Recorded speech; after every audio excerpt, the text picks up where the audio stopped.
Hi everyone! Today I'm going to show you how to make a very simple pair of drop earrings. I'm wearing some examples here so you can see there's just a very simple mix of small and large beads hanging down from an ear wire. It's a very easy project to make if you have some beads at home, or you can obtain supplies, or perhaps you've got an old piece of jewelry you want to repurpose, or some beads that you love on a necklace but it's really out of date and not in the current style. You can just take something apart, or you may even have a bag of old beads from something that's fallen apart in the past. Whatever you have to hand, this is a great project either to practice on or make something new that you really love. And I'm going to show you how. To start your project, to make a pair of drop earrings like this, you basically need to start with 3 basic jewelry making tools. The first is your wire cutter to cut the wires that we'll be using.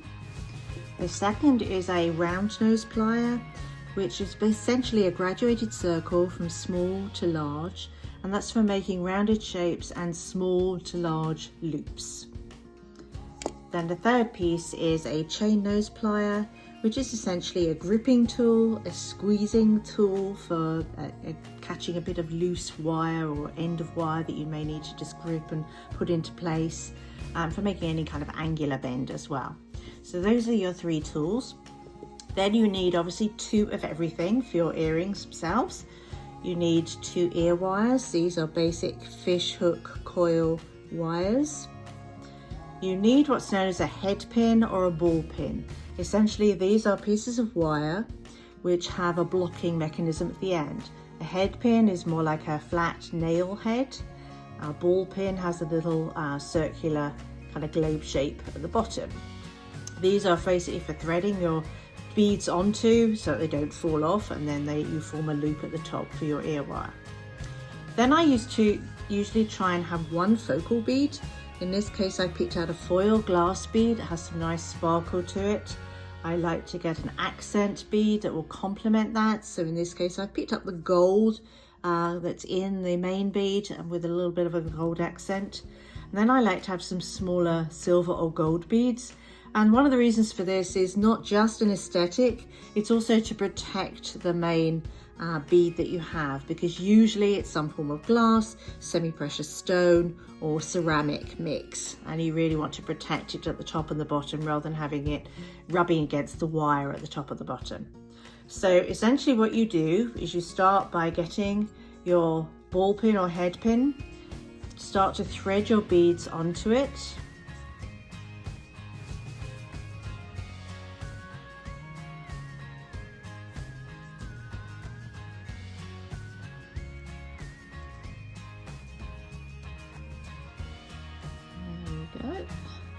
Then you pick up your round nose plier and you take your pliers right to the very top and a little bit along the actual direction of the pliers themselves, and you bend that wire away from you 45 degrees. So essentially there's your earring and your wire is jutting out the back completely like that.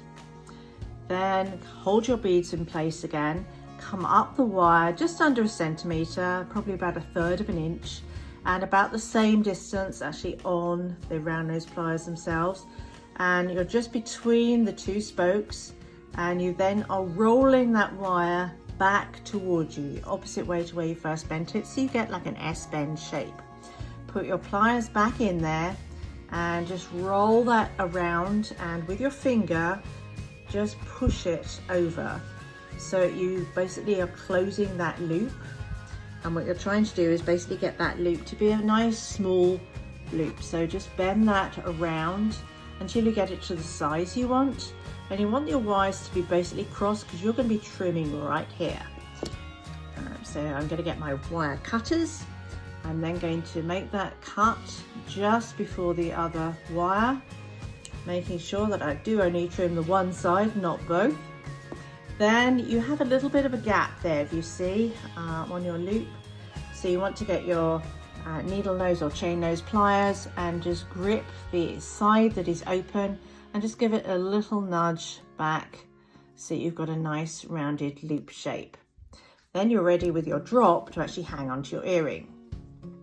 What you do at this point is pick up your ear wire, and if you look closely at the bottom of the ear wire, there's actually an opening on one side. You take your chain nose pliers, you grip that and just give it a very gentle twist towards you. You slide this on.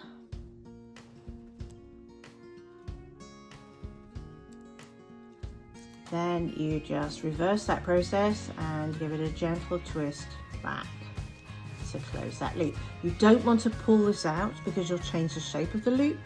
You do want to just give it a little gentle twist. Then you have your completed drop earring. I'm going to repeat that process so you can see it. This is one that I threaded earlier. So again, I'm going to pick up my round nose plier. I'm going to pull it away from me 45 degrees so it's just nicely bent. Then I'm going to come up the wire a little bit, up my pliers a little bit, about the same amount.